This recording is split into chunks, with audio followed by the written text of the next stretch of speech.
Okay, good afternoon, everyone, and welcome to our Planning and Works Committee meeting here on September the 6th, 2022. I'll now call on the committee clerk to conduct the roll call. Aaron? Regional Chair Redmond. Present. Councillor Verbanovic. Present. Councillor Jaworski. Councillor Clark. Present. Councillor Lorenz. Present. Councillor Jowett.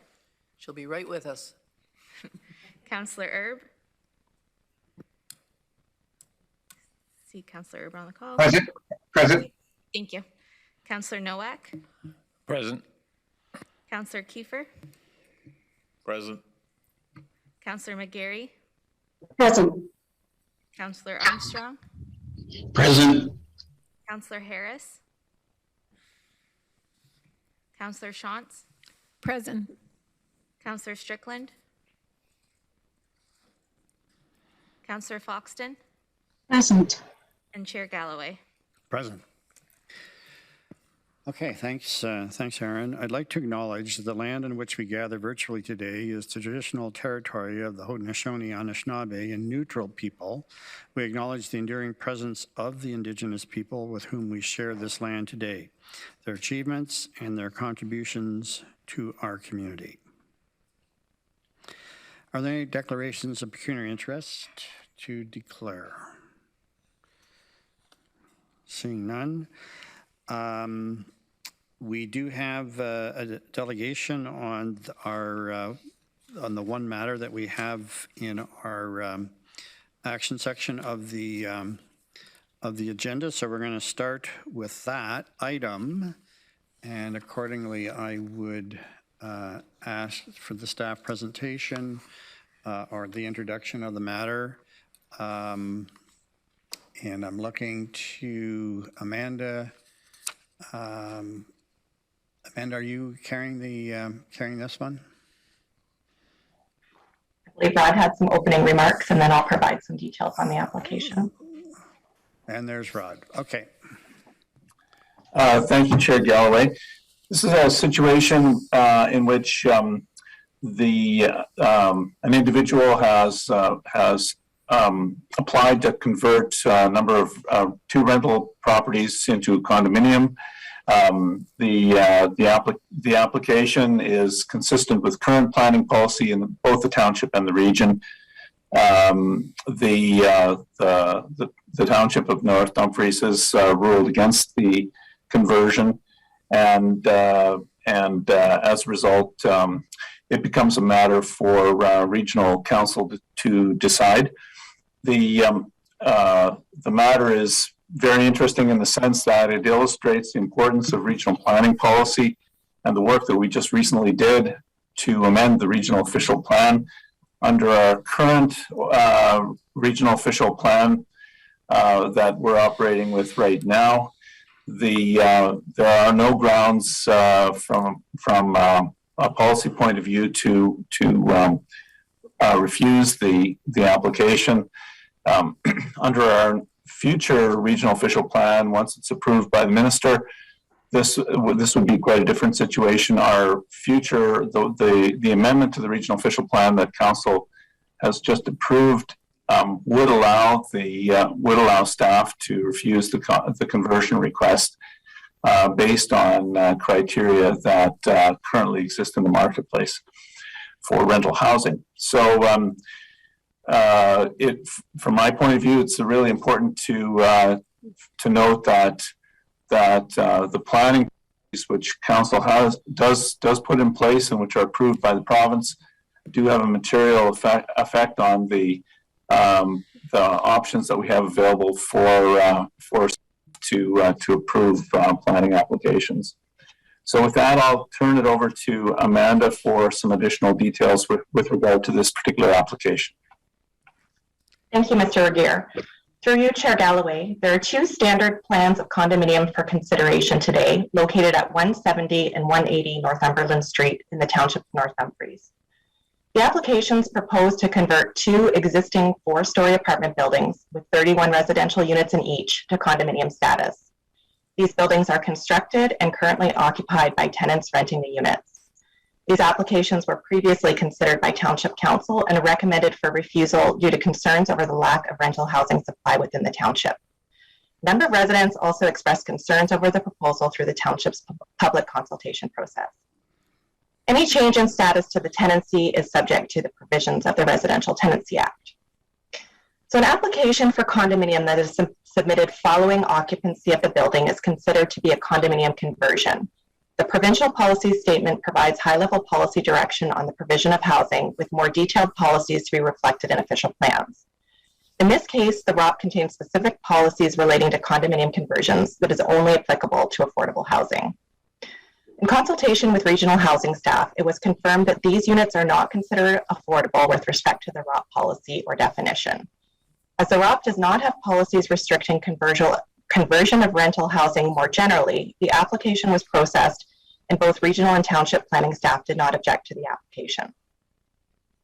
It is recognized that planning for an appropriate range of housing form, tenure, and affordability is crucial to meet the housing needs of the community. The new ROP recently approved by Regional Council reflects this recognition and includes specific policies that will address the retention of future rental housing.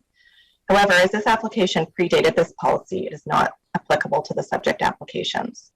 So it is regional staff's opinion that this application conforms to the applicable policies at the time of this application, and regional staff are recommending approval as described in the staff report. Happy to answer any questions. Okay, thanks, Rod and Amanda. I will come back to you for questions, but I do want to get to the delegations first. So we have a delegation from Andrew and Fiona Forster. I believe you're in the room.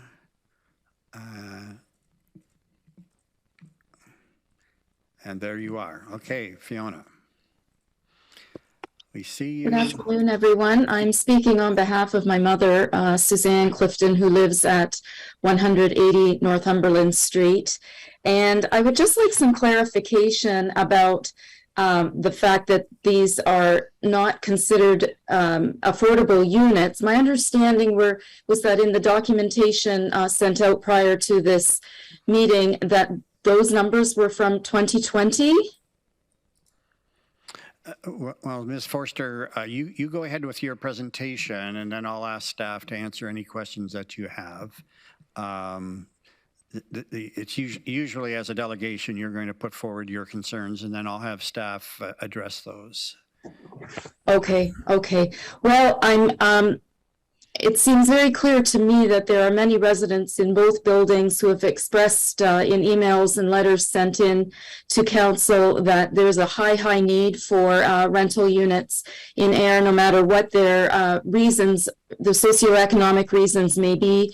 I know certainly in the case of my mother, who is elderly, the stress of at this stage in her life of owning a property, whether it be for financial reasons, but also looking down the road at then having to sell that property, and just she's not in a place in her life of needing to get back into the housing market. I know that she is extremely stressed at the moment on the prospect of having to find a new rental accommodation in the area, if one is even available to be found. I'm just concerned that this was turned down by North Dumfries already, and that it seems that we're here in support of the developer as opposed to looking at what the needs of our community residents are. And so just going back to that one question, I'm concerned that we're looking at 2020 numbers. We know that there's been inflation, market fluctuations has caused rental units to skyrocket in terms of rates. So I feel that even a high rental price tag on an apartment building does not compare to what's required for residents to have to purchase condominium units. And where they're going to find rental accommodation in the area if they can't be affording condominium units. Okay. Thank you. Okay, thank you, Ms. Forster. I'll ask staff to address those concerns. In terms of both the what is an affordable accommodation rental, and then maybe someone could also address the protections that the tenants have under the Tenant Protection Act. Amanda? Yes, that would be great, Amanda. Sure. Through you, Chair. Sorry, I just had to unmute myself here. So with respect to rental housing, there is a definition that's included in the Regional Official Plan as the least expensive of a unit for which the rent does not exceed 30% of gross annual household income for low and moderate income households, or a unit for which the rent is at or below the average market rent of a unit in the regional market area. So when we apply the ROT policies, the first thing that we look at is whether or not that unit constitutes an affordable housing unit. If it does not, we do not go further and apply any of the related vacancy rate policies. So in this case, we reviewed, I believe there were rent rolls reviewed, and there is Jeff Shoemaker from Housing is also on the call, who could perhaps speak more specifically to the process, but we did consult with regional housing staff to determine that based on the rent rates for these units, they were not considered affordable housing. Therefore, the remainder of those policies that speak to vacancy rates do not apply to the application. So I do understand that there were vacancy rates looked at. We did look at them just to understand if in fact this would otherwise be triggered if it was not affordable housing. And I believe the most recent information available is 2021 for that area. But again, that's not applicable because it's not considered affordable. Okay, so, and then the other matter that Ms. Forster needs advice on too is what protections does the tenant have under the Tenant Protection Act? Is anyone able to deal with that? Mr. Schelling. Through you, Chair Galloway, you're happy to answer that question for Ms. Forster. So under the applicable legislation, your mother and any tenant in one of those two buildings would be entitled to continue to live in that unit as a residential tenant, notwithstanding any conversion. Even if the unit were sold and the new owner wanted to use that unit for his or her own purpose, the security of tenure exists, and the tenants would be eligible to continue to remain as tenants of the unit they're in. Okay, so Ms. Forster, do you understand that, first of all, no tenant is obliged to purchase the property, but if someone else purchases the property, they continue to be the tenant and are protected under the Tenant Protection Act, and subject to the same rent controls as anyone else would be.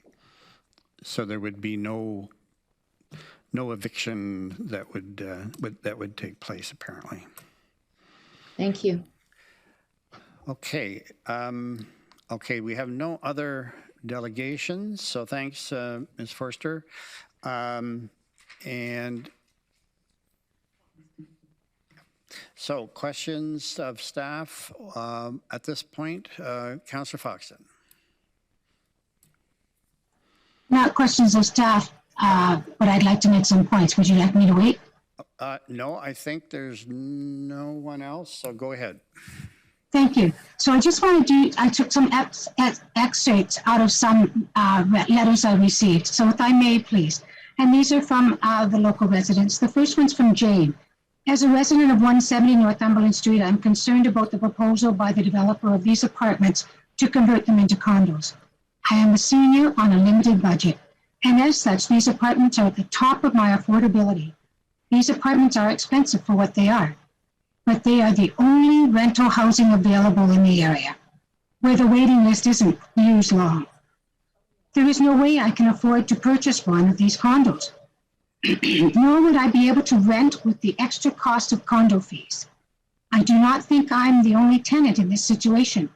When I moved here, I thought I would be here for a long time.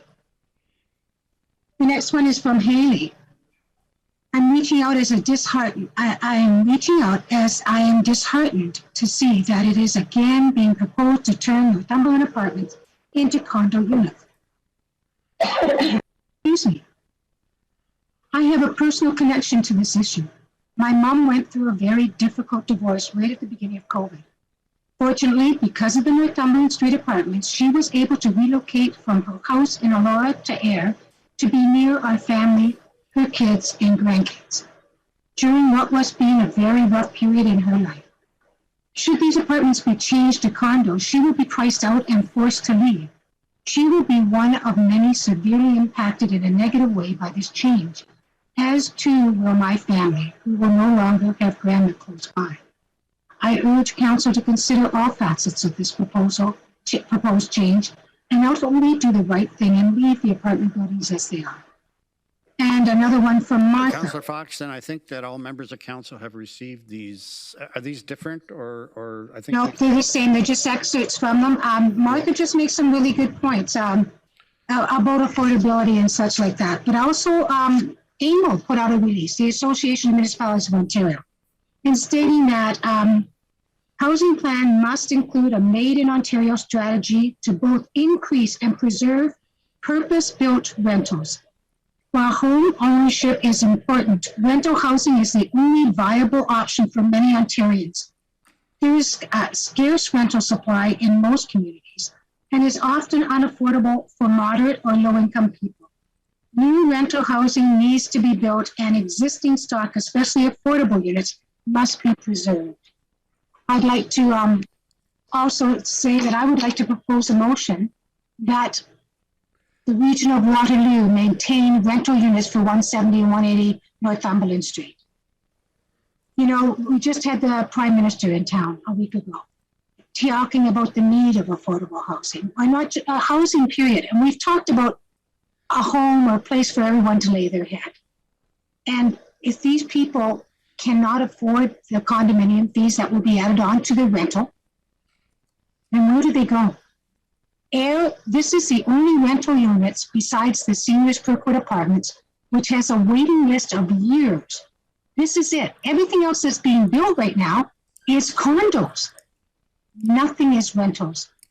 And these two apartment buildings are the only units we have.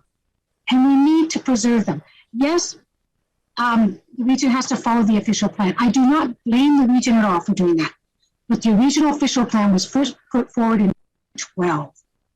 It got decided in 2016.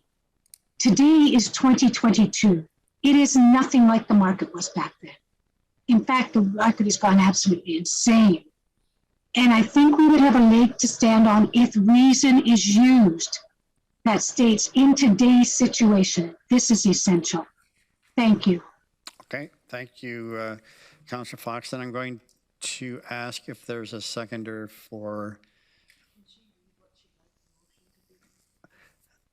Yeah, Councillor McGarry, are you seconding the motion? I will second it, and I also had a couple of questions for Okay. staff. So the clerk just wants to get it down, Councillor Foxton. So could you repeat it, or and then they can. Yes, it just very simple says 170 and 180 Northumberland Street remain rental units.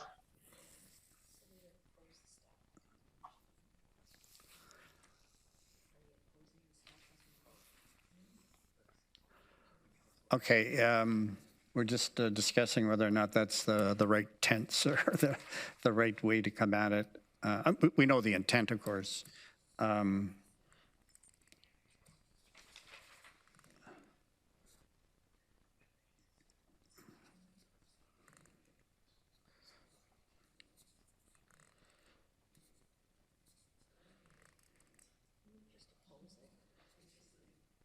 Well, if you just oppose and vote against the staff recommendation, you're not left with anything. So, yeah, Chair Webben?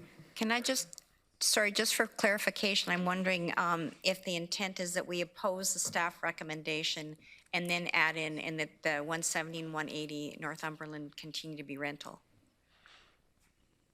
if that's, That's certainly the Clerks. intent. I'm just looking Yeah. for some, whether or not staff are, we're dealing with some legalities here, so we just want to make sure that we've got the wording right. Councillor Clark?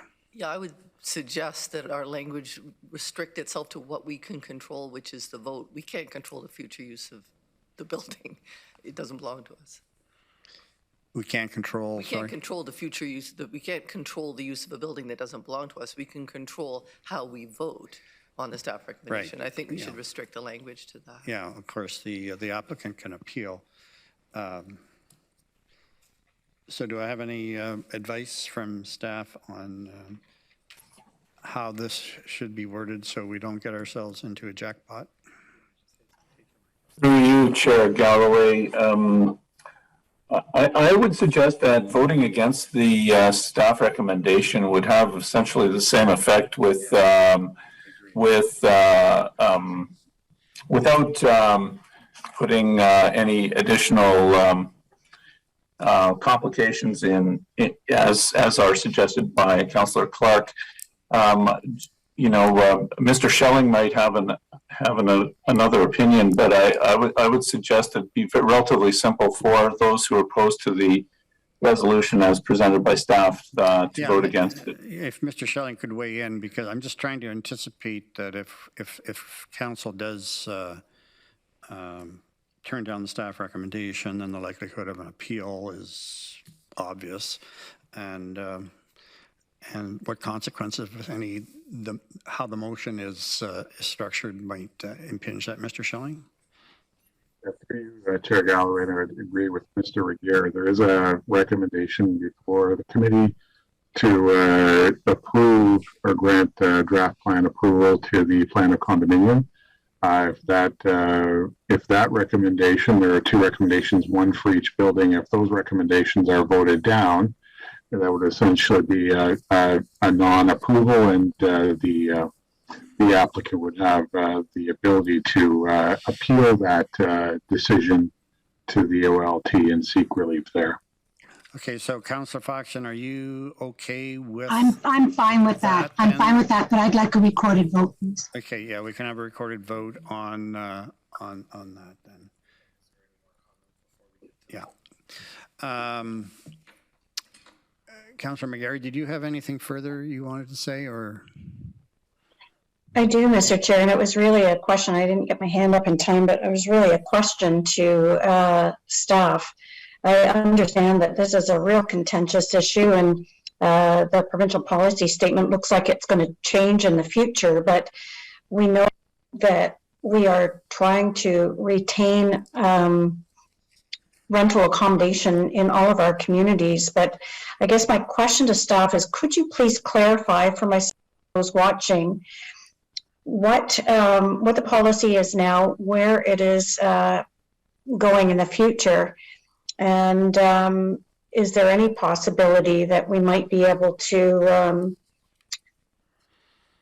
prevent an appeal from being? I guess that's a crystal ball question, but is there any possibility that the region would win this and retain the rental homes or the rental apartments in Ayr? Well, I think I might just caution Councillor McGarry that that would be really legal advice, and I'm not sure that that would be something we'd want Mr. Schelling to discuss in open session. Okay, that's fine. No further questions then. Okay, thank you. Chair Redmond.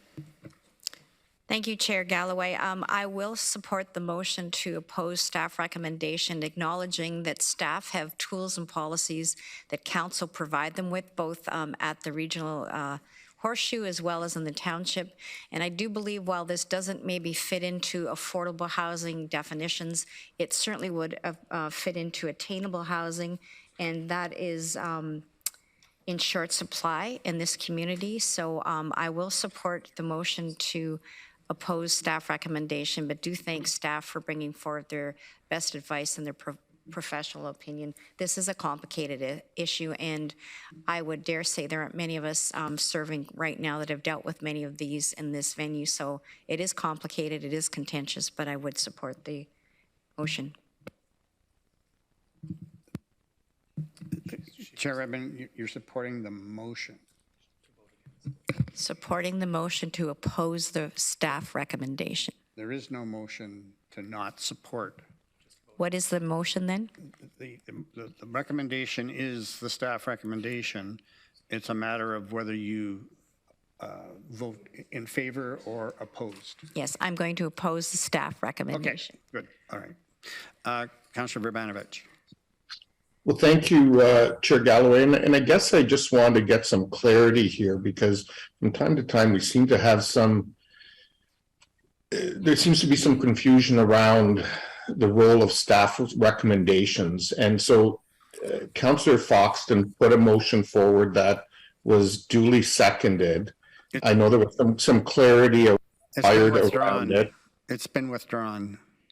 Okay, well, I have a question though, Chair Galloway, Yeah, because it's my understanding a staff recommendation is not the required recommendation to come forward.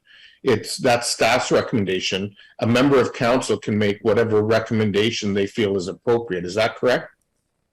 I think it's important that we have that clarity. well, sure, but absolutely at any point in time, yes. Okay, I just wanted to be clear on that, because I'm not sure why Councillor Foxton's motion couldn't have proceeded, but I'm happy to not vote to not support staff's recommendation if that's where we're at this point in time. Thank you. I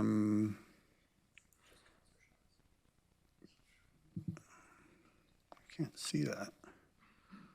Councillor Shantz? Thank you. I just wanted to make another comment on this issue in general. And one of the issues that we're going to be facing this fall with the budget is the costs around our budget, many of which are related to housing and social issues. And as we reduce our available rental units, that's going to exacerbate the problem. And so I just want to make the point that rental is an important piece of our housing continuum that we need to maintain.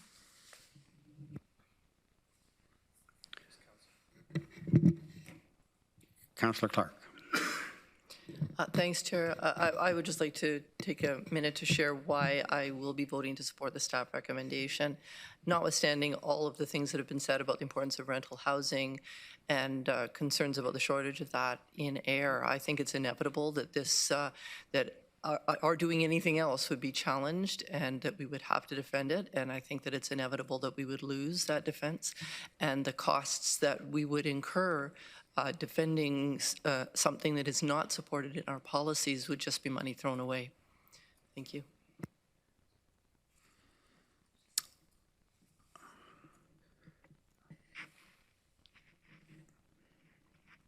Is there anybody else? My screen is a little skewed. I can't see hands, but is there anyone else that wishes to speak before we call the vote? I did want to speak to the matter. I will be supporting the staff recommendation, and it's not that I'm not concerned about the amount of rentals that are available. These units will all continue to be rentals as long as the tenants wish to stay there. The only thing that changes is who will be their landlord.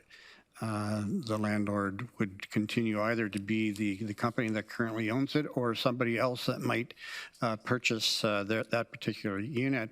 But under the Rental Protection Act, all the tenants are able to continue to rent at their current rental rates, and the condominium fees would not be part of the new rental agreement.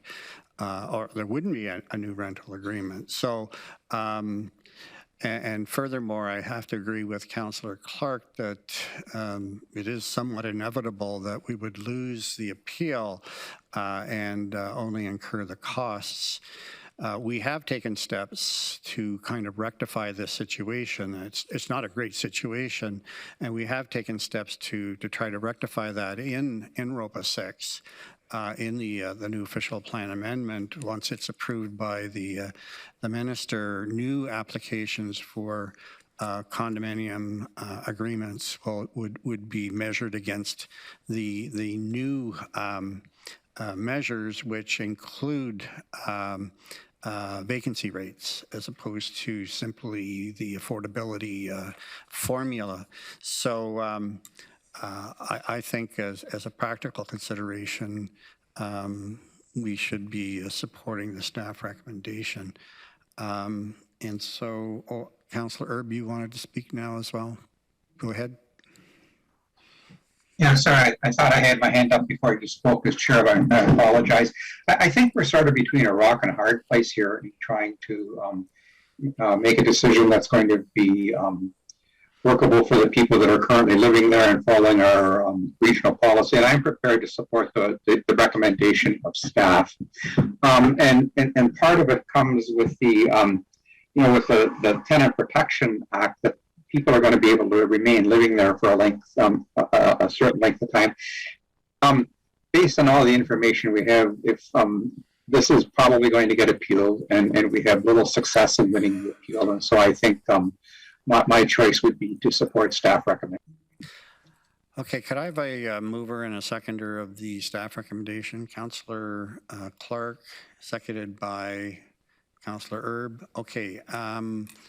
And Councillor Foxton, go ahead. Just one last comment is that, yes, the rentals may stay at the price they are, but now there will be condo fees. And that's where the hardship starts to come in. I just wanted to make that point. Thank you. But the condo fees will be paid by the owner, not by the tenant. So I have a feeling they'll be downloaded to the tenants, but well, I'll have to go through the rent control process then. But anyway, okay, a recorded vote has been asked for, so if the clerk could proceed. So just for clarity, it is the staff recommendation that is being voted on, and you can vote in favor or, of course, be opposed. Go ahead. Regional Chair Redmond. Opposed. Councillor Verbanovic. Opposed. Councillor Clark. In favor. Councillor Lorenz. Opposed. Councillor Jowett. In favor. Councillor Erb. In favor. Councillor Nowak. Opposed. Councillor Kiefer. Opposed. Councillor McGarry. Opposed. Councillor Armstrong. Opposed. Councillor Shantz. Opposed. Councillor Foxton. opposed. Councillor Galloway. In favor. So the staff recommendation has been defeated.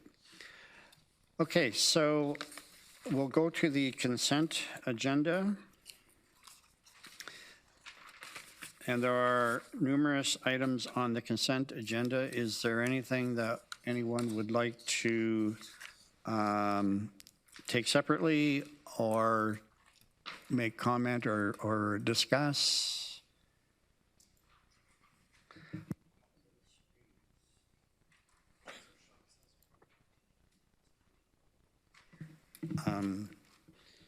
Councillor Shantz.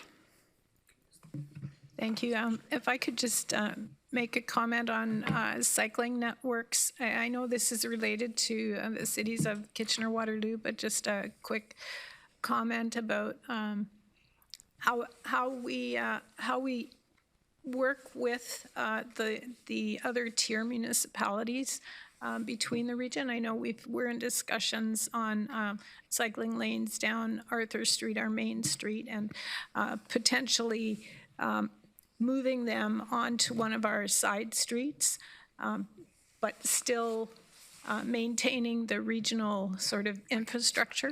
And so I think in particularly in the townships, I would say we need to look at other options sometimes than using the regional road. Okay, thank you, Councillor Shantz. Councillor Rentz. Well, thank you, Mr. Chair. I'd like to speak about that as well under sustainable transportation. And my comments would be, we've come a long way in a very short time. When I was on Kitchener City Council, we had to provide a sidewalk along Homer Watson Boulevard from Ottawa Street to Block Line because the region didn't put in sidewalks along regional roads. And that wasn't that long ago. And today, you know, we're building this whole transportation network, and I think it's fantastic. I think it's been the right move all along. It's expensive, but I think it's going to pay dividends in the long run. And I also would like to give a shout out to our ATAC committee, because I think they've looked at a lot of these projects, and them being involved really helps getting the community involved in buying into cycling and all the other alternative transportations networks that we're planning. So I think we've come a long way, and I hope we stay on track. Thank you.